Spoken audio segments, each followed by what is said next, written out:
Представници на обединетата македонска дијаспора пристигнаа со ентузијазам во Домот на американската демократија. Велат основна цел е информирање на конгресмените за резолуцијата 486, уште во 2009 беше поднесена во представничкиот дом, а што ја обвинува Македонија за непријателска пропаганда кон Грција.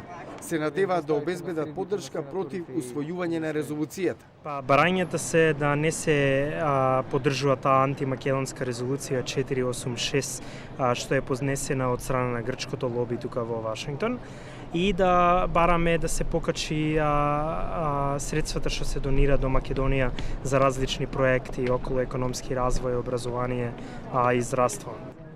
Дијаспората го повтори ставот дека не се согласува со промена на името Република Македонија.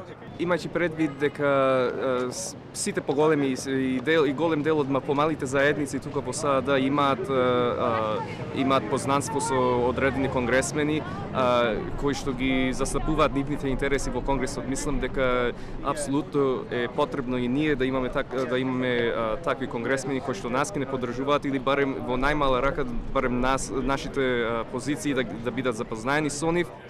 Дијаспората трпеливо чекаше на прием да ги искаже барањата. А персоналот на конгресмените прашуваше во врска со барањата на омладен.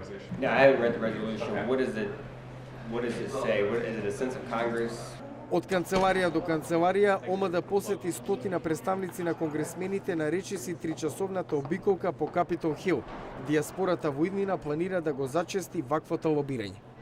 Представници од македонската дијаспора за време на лобирањето во Конгресот ја истакнаа важноста од ургентно решавање на прашањето за името и побараа понатамошна поддршка од Соединетите Американски држави. Јане Бојаджиевски, Глас на Америка на македонски Вашингтон.